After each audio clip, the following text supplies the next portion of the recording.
দর্শক নরপশুদের হাত থেকে নিজেদেরকে রক্ষা করার তার অন্ধকোষ। এইসব অন্ধকোষের টিমগুলো যখন হাঁটি দিবে তখন আসসালামু আলাইকুম। আজকের ভিডিওটা সম্পূর্ণ অন্যরকম। এটা একটি সতর্কমূলক ভিডিও, বিশেষ করে আমাদের বন্ধুদের জন্য।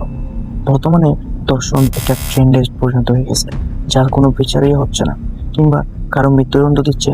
এটা কার্যকর হতে আমরা কখনোই দেখতেছি না। তো আপুরা বোনরা, আপনারা যাদের ভিডিওটা শেয়ার করবেন এবং সেভ করে রাখবেন, শেয়ার না করলে সেভ করে রাখবেন, এবং যেগুলো টিপস দিচ্ছি তো আপনারা এগুলো অ্যাপ্লাই করার চেষ্টা করবেন।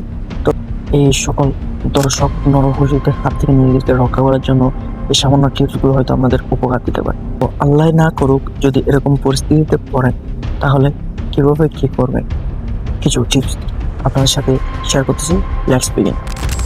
তো প্রথমে একদম ভীত হবেন না।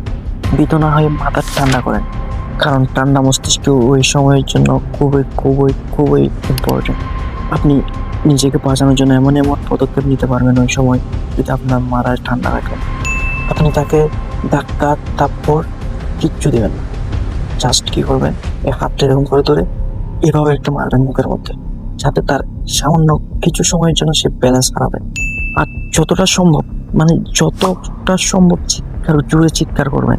এবং 4 নম্বরে যে আপনি এইভাবে হাত দুইটা এভাবে ধরবেন, এইভাবে তার কান বরাবর মারবেন, মানে কান বরাবর দিবেন। আপনি একটু ট্রাই করে দেখেন, এরকম করে কানে দিলে মানে নিজের অস্বস্তি ফিল লাগে। তো আপনি যখন এইভাবে থাপ্পড়টা দুই কানের মাঝ বরাবর দুই পাশে দিয়ে দিবেন, আপনি এভাবে মারবেন, সাময়িক সময়ের জন্য সে ব্যালেন্স হারাবে তারপর ওই পশুটা যখন তার মুখ আপনার মুখের সামনে আনবে, তখন আপনি আপনার মুখ কপালে এটাকে সহজে তার মুখের মধ্যে আঘাত করবেন। এতে কি হবে, তার চোটগুলো আপনার যে কপালের যে চোটটা তার ঠোঁটে লাগবে, লাগার ফলে দাঁত দিয়ে তার ঠোঁটের কেটে দিতে পারে।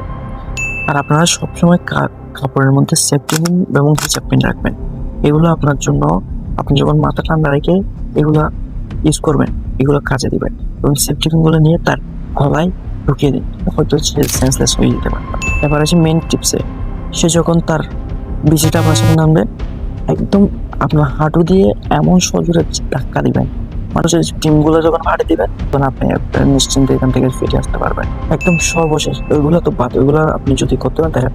একদম সর্বশেষ আপনার দুইটা হাত, সেই দুইটা হাত যতক্ষণ না বাঁধতে, এগুলো আপনার জন্য শ্রেষ্ঠ হাতিয়ার। মানে আপনি আপনার ইজ্জত রক্ষা করার জন্য শ্রেষ্ঠ হাতিয়ার ওই দুইটা হাত। যখনই এগুলো বাঁধে ফেলবে, তখন আপনার ব্রেন নিশ্চয় হয়ে যাবে। আপনি কি করবেন, এগুলো বাঁধার আগে এভাবে আঙুল দিয়ে এভাবে ধরবেন, এভাবে একটু শক্ত করবে, শক্ত করে এভাবে দিবেন, যে মানে একদম ডুবে থাকবে। আপনি সামান্য ব্যথা পাইলে পাবে না।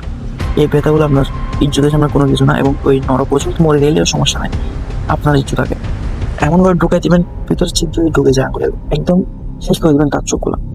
তো এই টিপসগুলো আপনারা সবসময় মেনে চলার চেষ্টা করবেন। এখন আপনাদেরকে বলতেছি এই কারণে যে বর্তমানে এগুলো ট্রেন্ড হয়ে গেছে। প্রতিদিনই নিউজে দেখতেছি এটা দর্শন করছে, এটা দর্শন করছে, তবে বিচার হচ্ছে না। তাই এগুলো করার জন্য দ্বিতীয়বার কোনো চিন্তা করবেন না, একদম নির্দ্বিধায় করে ফেলবেন যে টিপসগুলো আপনাদেরকে শিখিয়ে দিচ্ছি। কারণ আপনার ইজ্জত আগে, আপনি আপনার সতীত্বকে রক্ষা করবেন।